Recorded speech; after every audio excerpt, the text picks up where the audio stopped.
In this video, we're going to be setting up the property search configuration for the MLS Finder site. Once you log into your mykw.kw.com, you're going to go to the My Marketing, the plus sign next to My Marketing, and manage your eAgentc website.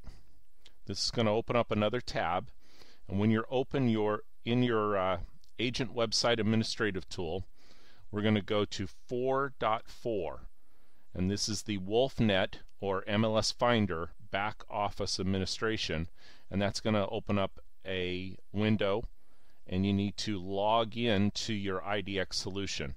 Now, each part of the country has a different MLS system, and there might be different configurations on it, but this is generally what you're going to do, is log into your MLS system. This is going to open up the WolfNet administrative screen. It may already be logged in, or you have to enter your login information and it will come up on a screen looking like this.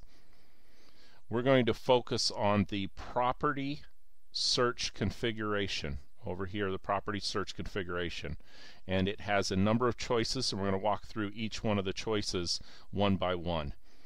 The first one is the property search skin, and it gives you two choices on this: your classic skin or the modern skin. And you can go ahead and try each one of these out. It depends upon the template that you select, and we go over templates in another video when you're setting up your administrative information.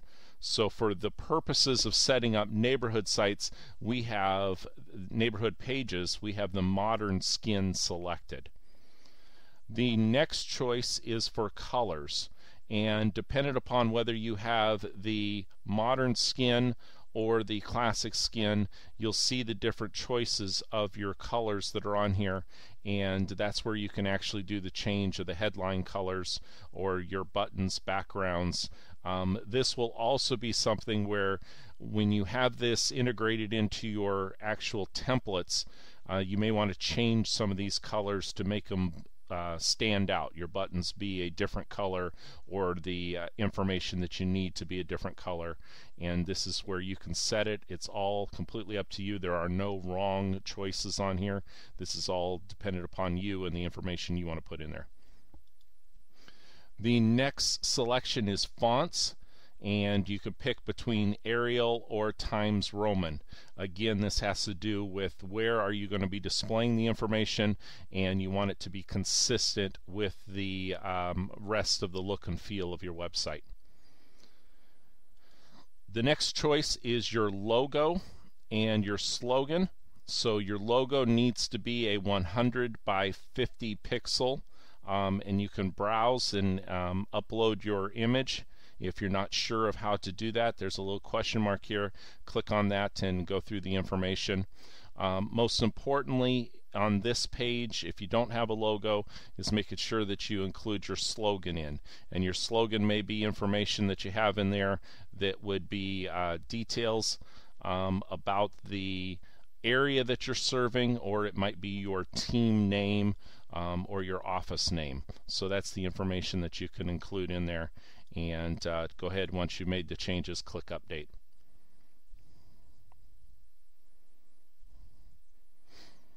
The next choice that we're going down to is your default search settings. Now, in your default search settings, I'm going to zoom in here and we'll go through some of the information. The first one is price range.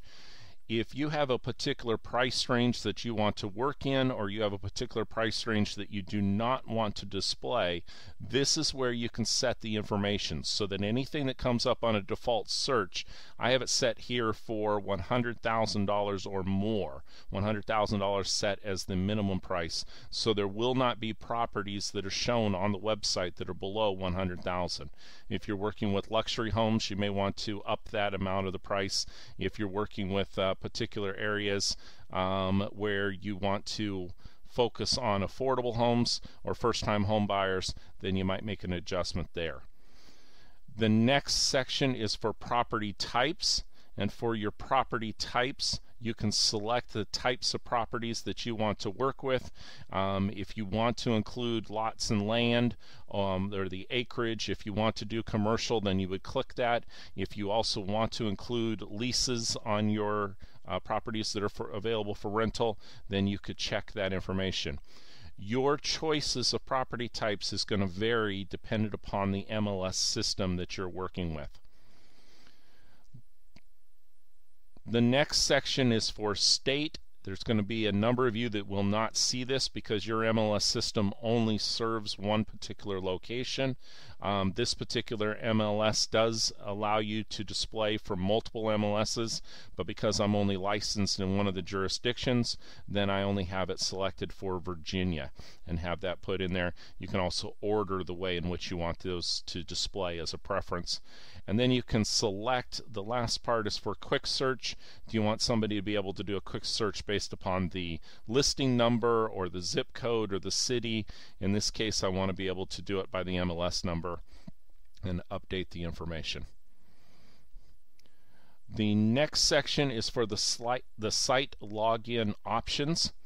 And for the login options, the difference between the eAgentc site and the eEdge site, which is a question that many people have, one of the benefits of the eAgentc site is it does not require a login right away. Versus the market leader or eEdge site where you drive traffic to it, and once they viewed the second or third property, they're forced to do a registration. In this case, you can control whether or not you want to require them to log in to view addresses or to view the front page, or you can also set the number of detail views